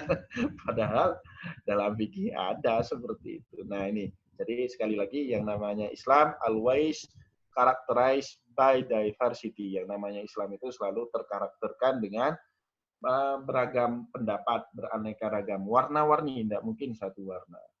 Nah, kemudian mengenai kafarat. Kafarat itu banyak jenisnya ya. Ada kafaratul yamin, kafarat sumpah, ada kafarat puasa. Ya, kafarat sumpah itu ya la yu'akhidu. Saya mulai dari kafarat dihar ya, tadi sempat juga disebut. Dihar mempersamakan istri kita dengan ibu kita, yaitu hukumannya 2 bulan berturut-turut berpuasa, itu kafarat dihar. Sama dengan kafarat puasa, ketika kita melakukan hubungan jima dengan istri kita di siang hari bulan Ramadan 2 bulan berturut-turut. Tapi yang berkaitan dengan kita itu namanya kafarat yamin. Ketika seorang PNS diangkat menjadi abdi negara, ya, nerima SK 100%, biasanya dia diambil sumpahnya. Atau ketika dia dapat jabatan promosi, eselon 3, eselon 2, kembali dia disumpah dengan jabatannya. Itu pembahasannya dalam fikih namanya kafaratul yamin. Ya, kafarat gara-gara sumpah yang kita langgar. Nah, itu Allah Subhanahu wa taala menceritakan dalam Al-Qur'an. La yu'akhidukumullahu billaghwi fi aimanikum walakin yu'akhidukum bima aqadtumul aiman. Allah Subhanahu wa taala itu tidak mengambil pusing atau tidak mau ngurusin sumpah yang kalian ucapkan atas nama senda gurau. Ya, jadi orang Arab itu kan terbiasa dalam pergaulan sehari-hari, dalam percakapan sehari-hari sampai sekarang, orang Arab itu tidak bisa kita percaya kalau mereka menyebut wallahi, ya demi Allah itu. Itu bukan sumpah yang dikenakan kafarat. Ya. Jadi kok sumpah yang dikenakan kafarat itu yang bima aqadtumul aiman. Ya, maka ayatnya berbunyi la yu'akhidukumullahu billaghwi fi aimanikum walakin yu'akhidukum bima aqadtumul aiman. Jadi sumpah yang diucapkan dengan sungguh-sungguh. Nah, sumpah itulah yang kena kafarat kalau sumpah itu dilanggar. Jadi sumpahnya orang Arab dalam jual beli misalnya sering itu, kalau kita pergi umrah, kita tanya kam hada, atau kita mau beli apa? Mau beli handphone misalnya. Handphone dalam bahasa Arab jawal, ya. Bahasa Arab Saudi Arabia namanya jawal. Dalam bahasa Arab Mesir namanya mahmul. Kalau kita tanya kam hada jawal, berapa handphone ini? Ya orang Arab itu menyebut alfu rial, ya. Harganya jawal HP ini harganya 1.000 real. Lah terkhiswaya, ya kurangilah dikit. Biasanya orang Arab akan ngomong, wallahi hadza rakhis. Demi Allah ini sudah murah. Padahal dia dapat untung misalnya 300 real di situ. 300 real itu kan 1 jutaan juga. Sudah nggak murah itu. Ya. Tapi itu tidak dianggap, sumpah yang tidak dianggap ya dalam Al-Quran. Maka bunyi ayatnya itu la yu'akhidukumullahu billaghwi fi aimanikum walakin yu'akhidukum bima aqadtumul aiman. Nah, orang yang sumpah benar-benar atas nama Allah, ya, jadi itu yang pertama. Sumpah itu yang dikenakan kafarat jika dia menyebutkannya dengan sungguh-sungguh dalam niat beribadah kepada Allah. Yang kedua, dia bersumpah menggunakan nama Allah. Ini didasarkan kepada hadis Nabi, man nazara atau man ahlafa bi ghairillah fala yuti'hu. Barang siapa yang bersumpah selain dengan nama Allah, diabaikan aja. Karena dalam tradisi bangsa Arab ada juga sumpah-sumpah yang disebut selain dengan nama Allah. Misalnya mereka bersumpah dengan nama Nabi, wan Nabi. Itu sering itu dalam pergaulan sehari-hari orang Arab menyebut wan Nabi. Ya itu sumpahnya nggak dianggap, nggak terikat sama sekali secara agama. Begitu juga dengan sumpah dengan nama-nama ibu. Bin nafsil ummi wal abi. Ya, itu sering orang Arab. Demi jiwa ibu dan bapak saya, tapi itu tidak dianggap, sumpah itu tidak dianggap, nggak punya konsekuensi ke agama kita, ya, tidak punya konsekuensi ke agama kita model-model sumpah itu. Jadi yang kedua harus dengan menggunakan nama Allah, wabillah, watallah dalam bahasa Arab. Kalau dalam bahasa Indonesia demi Allah, ya saya bersumpah seperti itu. Maka kemudian kata Allah, fakafaratuhu it'amu asyarati masakin min awsati ma tut'imuna ahlikum. Kalau kita melanggar sumpah yang model ini, kafaratul yamin namanya, maka kafaratnya itu memberi makan 10 orang fakir miskin min awsati ma tut'imuna ahlikum. Dari makanan yang kebiasaannya mengenyangkan bagi penduduk setempat. Ya, jadi kalau orang kita di Aceh atau di Indonesia pada umumnya makan yang sudah kenyang itu porsi 15 atau 20 ribu. Ya mungkin kalau orang di Timur Tengah porsinya lebih gede sedikit, ya porsi 25 atau 30 ribu. Maka itu yang digunakan standar. It'amu asyarati masakin sebanyak 10. Kalau tadi baik dihar maupun sumpah puasa itu 2 bulan berturut-turut. Kalau ini it'amu asyarati masakin min awsati ma tut'imuna ahlikum. Atau kalau kita tidak mau memberi makan, au kiswatuhum au tahriru raqabah. Boleh juga kita memberi pakaian kepada 10 orang. Jadi tidak melulu harus memberi makan, tapi juga bisa dengan memberi pakaian. Atau tahriru raqabah, memerdekakan hamba saya. Kalau ketiga ini tidak sanggup dilakukan, faman lam yajid, fasiyamu salasati ayyam. Maka puasa 3 hari. Dzalika kafaratu aimanikum idza halaftum. Dan itu adalah kafarat sumpah kalian jika kalian sudah bersumpah atas nama Allah Subhanahu wa taala. Maka kemudian dalam konteks PNS gini, PNS atau politikus ketika dia mengambil sumpah jabatan ada 2 yang harus kita bedakan. Ada kadang-kadang dia tidak bermaksud hati melanggar sumpah. Tapi kondisi pada saat dia menjabat tidak memungkinkan dia melakukan apa yang sudah dia janjikan sebelumnya. Ya, misalnya saya mencalonkan diri jadi wali kota, tentu untuk menarik simpati banyak orang, saya harus berjanji muluk-muluk. Ya, kalau bahasa Acehnya kalepah janji. Ya, sudah terlanjur berjanji kepada rakyat. Nah, kemudian saya mendapatkan jabatan itu karena orang tertarik dengan sumpah saya, dengan sumpah mani saya itu. Maka ketika saya duduk jabatan itu, kondisinya berbeda dengan apa yang saya bayangkan sebelumnya. Maka kondisi itu tidak bisa kemudian saya menepati janji saya. Itu namanya belum sanggup menepati janji. Ya, itu beda. Tapi kalau kita ini satu kondisi. Kondisi yang kedua, kita bisa melakukan itu, bisa memenuhi janji itu. Kita berjanji nggak akan korupsi. Tentu kita bisa melakukannya.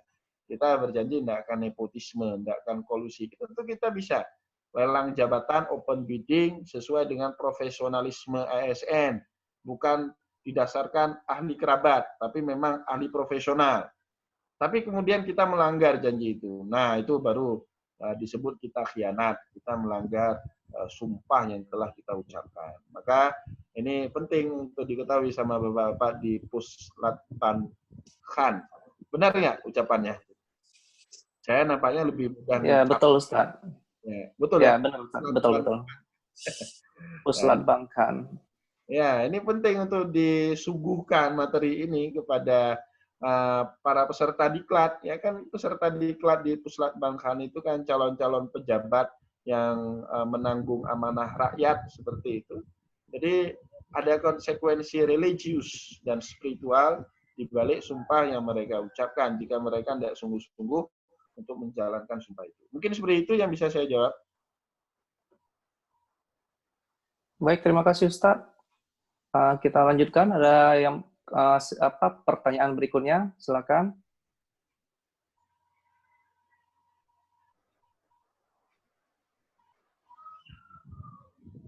Silakan Bapak Ibu yang ingin bertanya. Masih banyak waktu.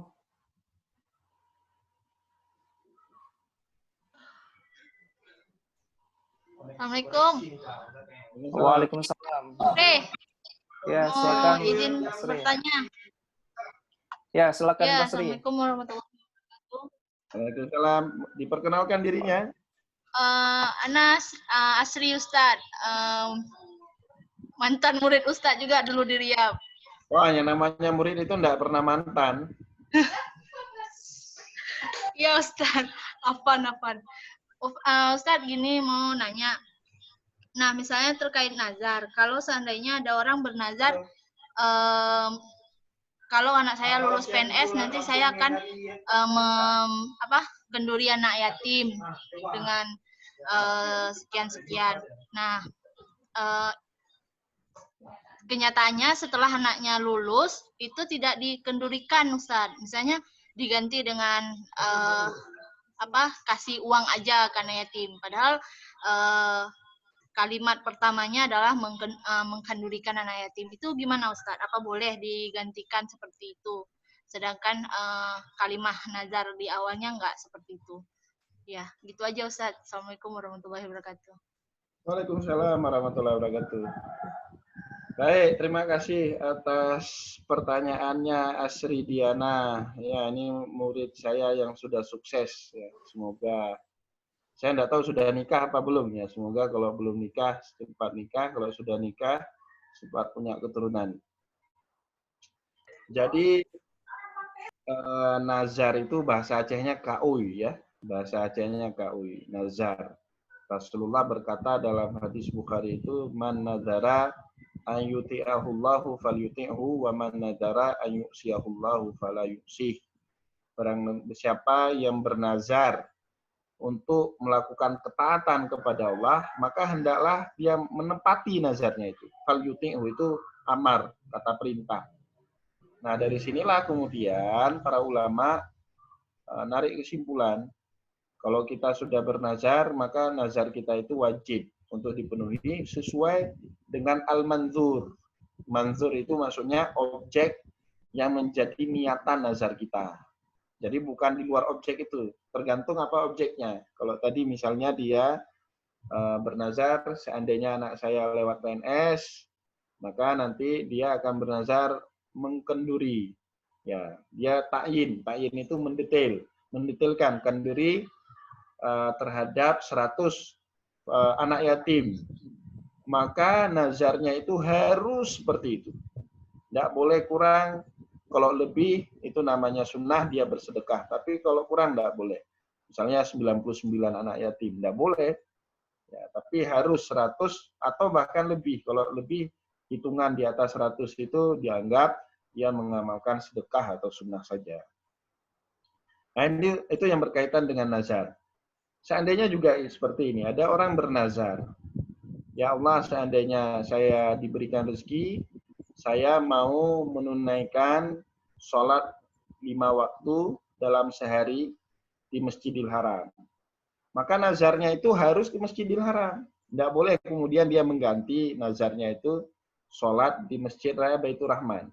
Karena yang namanya Masjidil Haram, Masjid Nabawi maupun Masjidil Aqsa, itu tidak selevel ya dari segi pahala pelaksanaannya dengan Masjid Raya Baitur Rahman atau Masjid Oman Lamprit, tidak sama.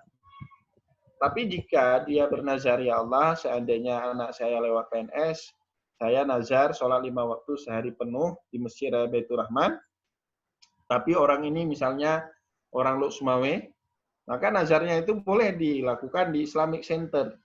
Karena dalam pandangan agama, Islamic Center Luk Sumawe itu dengan Masjid Raya Baitur Rahman itu sama. Ya tidak ada bedanya. Yang membedakan kan budaya dan sejarah Aceh. Karena Masjid Raya Baitur Rahman punya banyak catatan sejarah di situ, maka kita melebihkan dalam penilaian dibandingkan masjid-masjid yang lain di Aceh. Tapi dalam pandangan Allah sama. Maka kemudian nazar itu menurut para ulama harus disesuaikan dengan niatan manzur, apa yang telah dia nazarkan awal. Jika dia tidak melakukan itu, maka nazar sama dengan kafaratul yamin. Sama kafaratnya sumpah, wajib dia membayar kafarat. Tadi kita sudah menjelaskan, it'amu asyarati masakin, memberi makan 10 orang fakir miskin, au kiswatuhum atau memberi pakaian mereka, au tahrirul raqabah atau membebaskan hamba saya. 3 ini opsional, boleh pilih karena Allah menggunakan huruf ataf au itu lil ikhtiar untuk dipilih. Malam yajib, kalau 3 ini tidak bisa, baru kita beralih ke berikutnya. Fa siyamu salasati ayyam. Hendaknya dia berpuasa selama 3 hari. Dzalika kafaratu aimanikum idza halaftum. Jadi nazar, kafaratul yamin atau sumpah itu sama, hukumannya modelnya sama. Satu lagi namanya taklik. Ya, taklik itu kita syaratkan.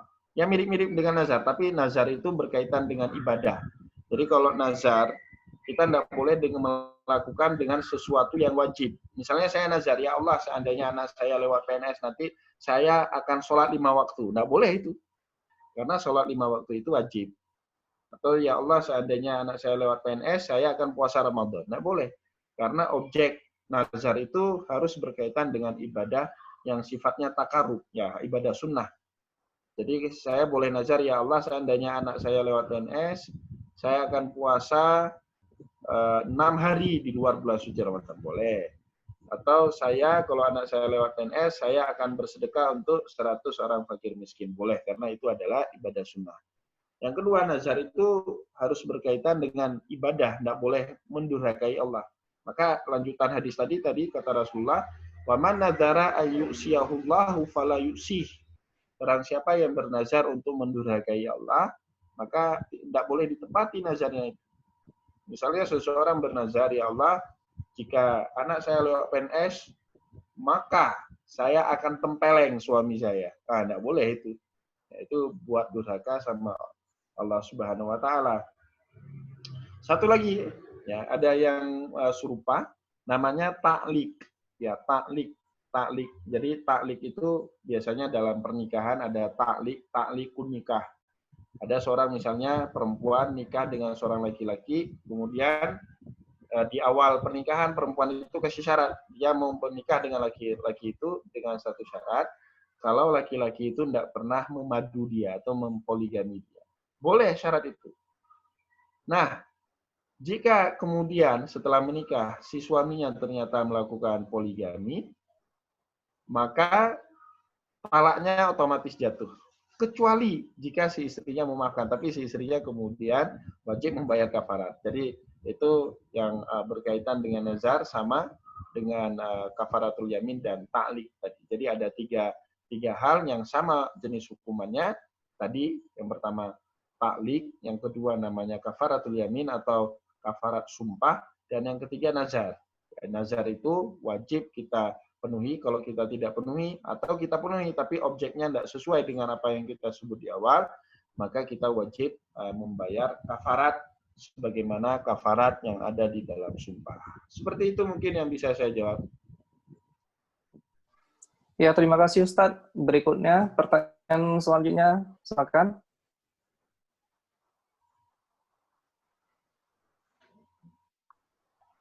Ada lagi Bapak Ibu?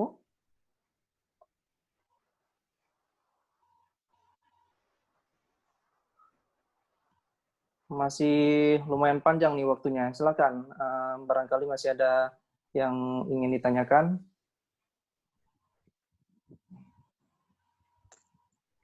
Oke, Assalamualaikum, minta izin Pak Rinaldi mau tanya. Ya, silakan Pak Ferry.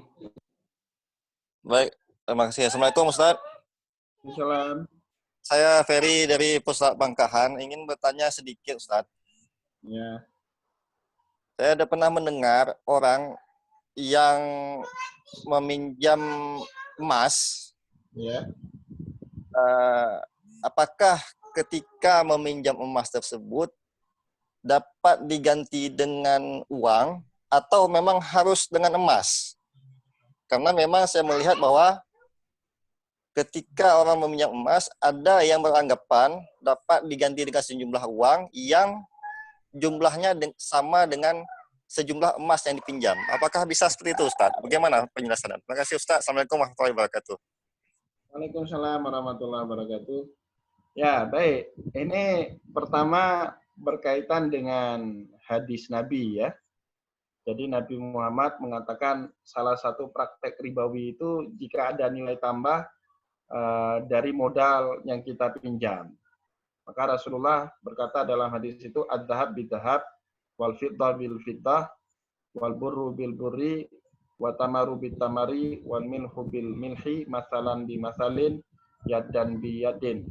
Faman zada awistazada faqad rabah. Jadi kata Rasulullah, ini berkaitan ya dengan ya sistem jual beli pada masa lalu yang lebih dominan dengan sistem barter. Ya, dulu di masa Rasulullah sistem jual belinya lebih dominan barter daripada sistem uang. Kalaupun menggunakan sistem uang dulu, uangnya punya dua nilai, nilai nominal dan nilai intrinsikik.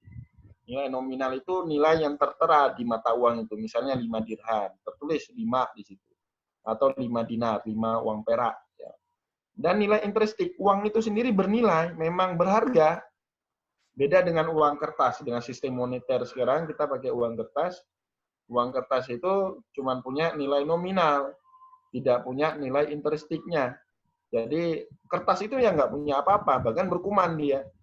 Tapi karena dijamin sama negara, ya selama beredar di Indonesia banyak orang yang menghargai uang rupiah itu misalnya. Maka Rasulullah kemudian berkata dalam hadis itu, zahaban bidahabin, emas harus dengan emas. Kalau transaksi jual belinya emas, maka semuanya dilakukan transaksi itu dengan emas. Atau fiddah wal bil fiddati, perak dengan perak, buran bil buri, gandum dengan gandum kalau mau dibarter.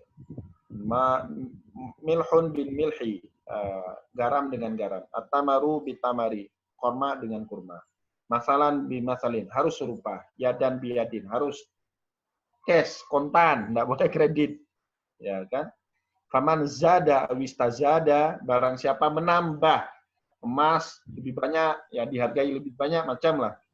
Awistazada atau meminta tambah, orang krediturnya meminta tambah, faqad roba, terjadi namanya ribawi, transaksi ribawi. Itu satu pihak di zaman Rasulullah seperti itu. Nah, sekarang kita 1400 tahun setelah Rasulullah, transaksi kita itu tidak lagi menggunakan emas. Transaksi kita sehari-hari itu menggunakan alat tukar yang namanya uang. Saya tidak bisa bayangkan di zaman sekarang kalau transaksinya juga dengan emas. Maka kalau saya mau beli mobil, tidak tahu saya berapa karung emas yang harus saya gotong dengan mobil saya. Ya, tapi karena dengan uang ya mudah. Ya tinggal transfer, angka-angka berpindah dari rekening saya ke rekening dealer mobil seperti itu.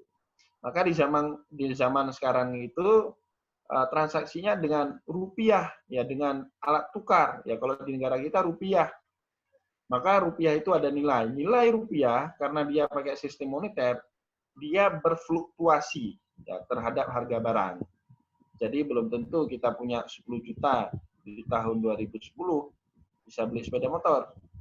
Tapi punya 10 juta di tahun 2006 boleh jadi kita punya sepeda motor. Jadi dia berfluktuasi terhadap harga barang. Kenapa demikian? Karena nilai mata uang itu yang menentukan pasar. Ya, kalau emas dia yang menentukan harga dia sendiri. Tapi yang namanya alat tukar uang itu ditentukan oleh pasar. Maka kemudian kenapa rupiah kadang-kadang naik 17.000, kadang-kadang turun menjadi 13.000. Itu tergantung sangat dengan investornya yang di pasar itu. Ya, yang saya maksud pasar bukan pasar tradisional ya, pasar saham ya kan, penjual beli emas.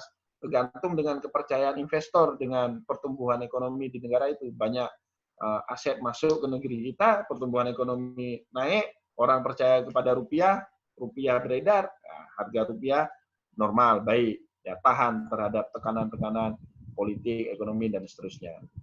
Maka kemudian, di zaman kita sekarang ini boleh-boleh saja, kalau seseorang membayar, ya seandainya dia pinjam emas ya, sama orang, kemudian dia tidak balikkan emas, tapi balikkan uang, tapi harus senilai dengan harga emas ketika dia mengembalikannya, bukan ketika dia pinjam.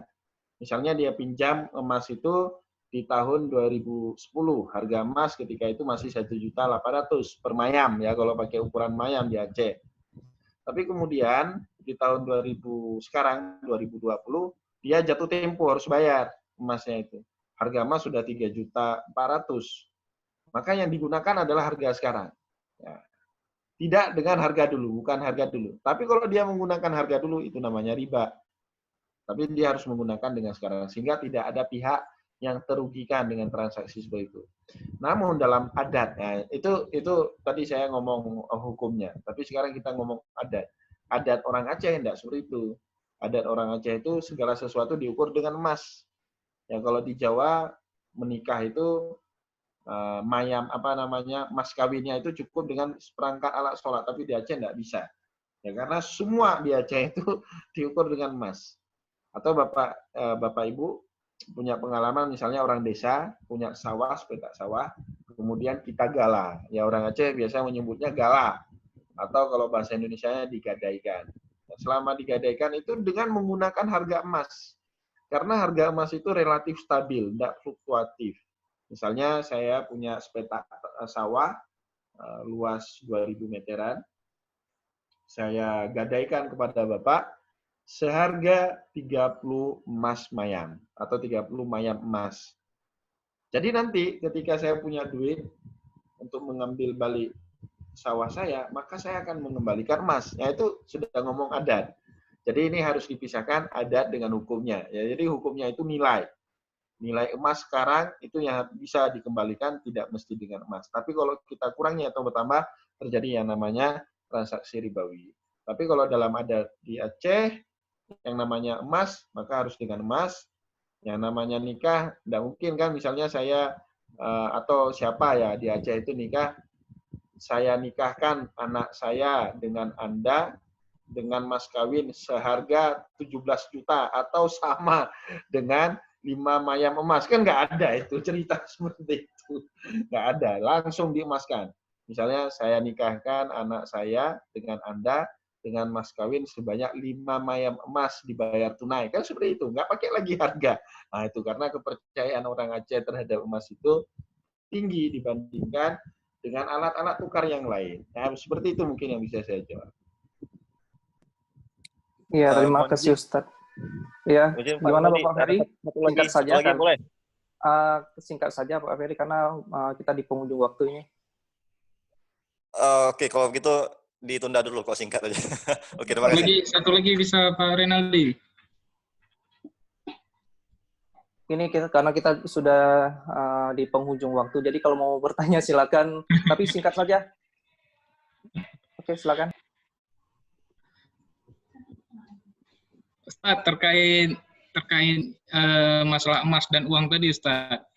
Ini namanya yang bertanya ya?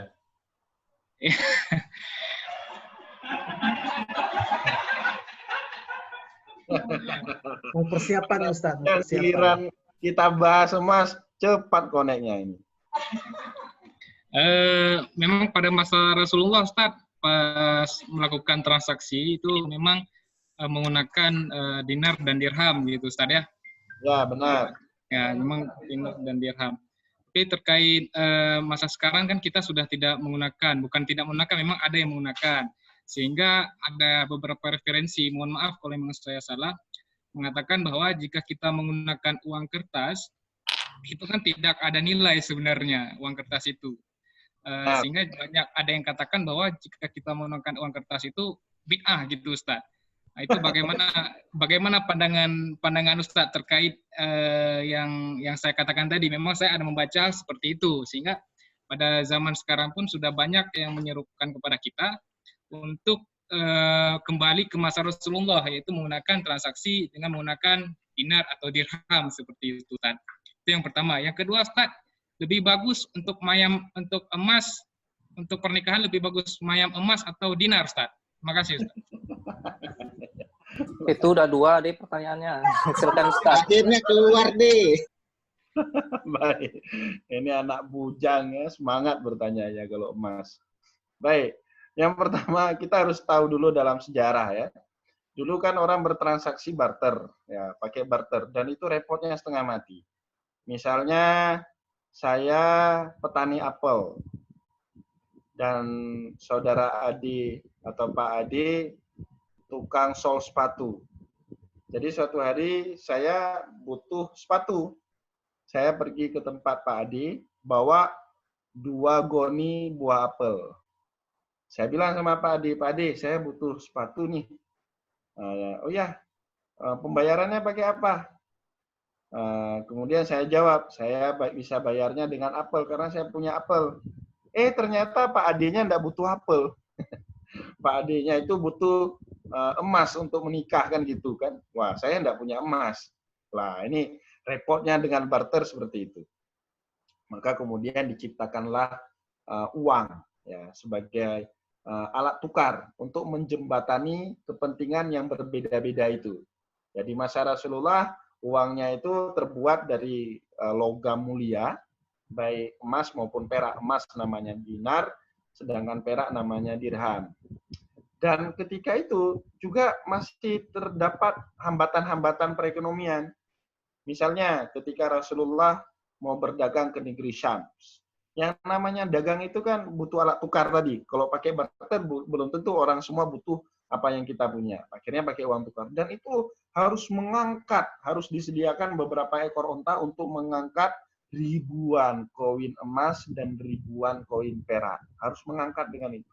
Bahwa ke negeri Syam, transaksi dengan itu. Maka kemudian para sahabat Nabi ketika hijrah dari kota Mekah ke Madinah itu tidak bawa uang. Ya karena kalau bawa uang itu ketahuan sama orang Quraisy, bisa dipenggal kepala mereka. Kalau di zaman kita sekarang kan mudah. Misalnya Adi mau pindah tugas dari Aceh ke Samarinda, ke Puslat Bangkhan di Samarinda, itu enggak mesti bawa emas perak. Itu habis bagasi Garudanya untuk emas peraknya aja itu, ya kan? Alasannya mau menikah dengan perempuan di Samarinda, kan enggak bisa itu. Jadi kan tinggal uangnya disimpan rekening, nanti tariknya di sana. Nah, jadi kemudian para pemikir ekonom dunia, terutama setelah terjadi revolusi industri di Inggris, revolusi industri di Inggris abad 17 itu kan meningkatkan produksi yang dulunya kita buat dengan tangan kita. Misalnya sepatu, Ade dulu bisa buatnya dengan tangan 1 hari cuma 1 pasang sepatu. Kemudian dengan ditemukan mesin uap, ya ditemukan revolusi industri, sepatu dengan mesin uap itu bisa diproduksi sehari bisa ribuan atau jutaan pasang. Sehingga pergerakan ekonomi terjadi begitu cepat. Nah, pergerakan ekonomi yang begitu cepat itu, kalau masih pakai uang dinar dan dirham, itu melambatkan ekonomi karena perpindahannya susah. Maka para pemikir ekonom dunia ketika itu, termasuk salah satu namanya Adam Smith, salah seorang ekonom dari Edinburgh University di Skotlandia, dia buat buku namanya Wealth of Nation, kekayaan dari suatu bangsa. Dia buat itu duit, ya duit kertas, ya akhirnya berkembanglah dengan sistem moneter, dan ini yang menyokong pertumbuhan perindustrian di abad 17, abad 18, sampai kita sekarang abad 21 di era industri 4.0 seperti itu. Nah, bahkan sekarang bukan lagi dengan uang kertas, tapi sudah dengan uang virtual. Ya, mungkin kalau kita di Indonesia sudah pakai duit, pakai OVO, ya, jual beli semua pakai OVO, GoPay, ya nggak ada lagi menggunakan duit cash. Saya punya pengalaman 2018 di Amerika. Di Amerika itu uang kertas nyaris tak terpakai itu. Kemana-mana kita gesek. Ya, kemana-mana kita bayarnya dengan GoPay atau GoFood, ya dengan aplikasi yang ada di sana. Jadi yang sekarang itu enggak ada lagi uang itu enggak di dompet kita, tapi kemudian sudah ada di digital kita. Jadi angka berpindah dari rekening kita ke rekening teman kita. Itu untuk menyokong pertumbuhan ekonomi yang sangat-sangat masif di masa kita sekarang. Nah, saya setuju-setuju saja jika ada orang yang berpendapat kita kembali kepada dinar dan dirham, tapi apakah pendapat itu relevan dengan keadaan pertumbuhan ekonomi yang sangat cepat di masa kita sekarang? Semuanya, bahkan gaji kita pun, kalau sekarang pakai dinar dan dirham, Adi tidak bisa ngambilnya naik sepeda motor, ya kan? Banyak, misalnya gajinya 3 juta, harus bawa pulang 3 juta koin dirham. Wah, itu repotnya setengah mati. Maka apakah itu relevan? Ya, pertanyaan saya itu saja. Kalau dia tidak relevan, tidak membumi, orang tidak akan pernah menggunakan pendapat itu. Jadi pendapat itu hanya pendapat utopia. Semangat buta yang tidak pernah down to earth. Tidak pernah memijak ke bumi. Maka oleh karena itu, untuk menjaga kekayaan kita, jadi kan uang kertas itu dia tidak punya nilai. Dia interest-nya tidak punya, hanya nominalnya saja. Maka itu para ekonom itu memang menganjurkan kita nabung, investasi kan dianjurkan untuk menjaga kekayaan kita. Bagaimana caranya? Investasi yang paling aman itu bagi kita ya yang bukan pengusaha, hanya pegawai negeri sipil, itu investasi Tuhan namanya dalam ekonomi.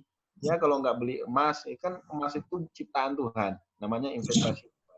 Maka rupiah yang kita punya itu yang paling realistik ya pendapatnya. Rupiah yang kita punya itu kita emaskan kalau kita tidak pakai. Atau kalau kita punya rupiah tidak terpakai di tabungan, kita tanahkan. Itu namanya investasi Tuhan. Sehingga harta kita itu terinvestasi dengan baik, lebih baik. Karena kita bukan seorang pengusaha yang membutuhkan uang banyak cash untuk selalu melakukan trade atau perdagangan dengan pihak-pihak yang lain. Seperti itu mungkin yang bisa saya jawab. Kemudian mengenai nikah, nikah yang paling baik ya mengikuti adat istiadat. Kalau kita tidak mengikuti adat istiadat setempat bisa ribut. Ya misalnya adik orang Aceh PD, ya di Aceh PD itu biasanya maharnya ya lumayan mahal lah, 25 mayam lah kita bilang. Datang adik di situ, wah saya tidak mau pakai mayam, saya mau pakai ukuran gram. Itu tidak menyelesaikan masalah sama sekali. Itu bahkan menimbulkan masalah baru itu. Ya ribut, pihak keluarga sana nggak mau. Akhirnya yang ada menciptakan masalah. Maka kemudian para ulama kita itu arif sekali. Mereka itu mengatakan apa? La yambaghi khurujun min adatin nas illa fil haram. Itu bisa kita temukan keterangannya di dalam kitab Ibnu Rajab Al-Hambali. Nama kitabnya itu Umdatul Ahkam. Beliau buat kaidah namanya la min adatinas ila fil haram. Tidak boleh kita keluar dari adat istiadat setempat kecuali jika adat istiadat setempat itu sudah keluar dari hal-hal yang diharamkan oleh Allah Subhanahu wa taala. Yang namanya emas dalam mas pernikahan itu kan tidak di mahar pernikahan itu tidak diharamkan sama Allah. Itu kan hanya nama ukuran. Orang Aceh mengukurnya dengan menggunakan mayam, orang umum padanya menggunakan gram. Dulu Rasulullah menggunakan ukuran dinar dan dirham. Itu kan namanya satuan untuk mengukur emas sesuai dengan zaman yang berbeda antara kita dengan zaman itu. Mungkin itu yang bisa saya berikan jawabannya untuk adik supaya cepat menikah. Ya. Amin, Allah amin. Ustaz Faisal namanya lepas gitu. 2 tahun lagi katanya, Pak. Wah, itu tolong dikasih sanksi Ustaz Faisal kalau masih 2 tahun. Yang lain tolong amin ya. Makasih Ustaz. Ya, sama-sama. Ya Ustadz, sepertinya waktu harus memisahkan kita. Terima kasih Ustadz atas waktunya. Demikian kajian kita pada hari ini. Semoga apa yang disampaikan oleh Ustadz bisa bermanfaat bagi kita semua. Amin. Insya Allah besok kita lanjutkan kajian kita dengan tema rahasia puasa menurut Imam Al-Ghazali. Silakan kembali berpartisipasi. Sekian dari saya. Wassalamualaikum warahmatullahi wabarakatuh. Waalaikumsalam. Waalaikumsalam warahmatullahi Waalaikumsalam warahmatullahi wabarakatuh.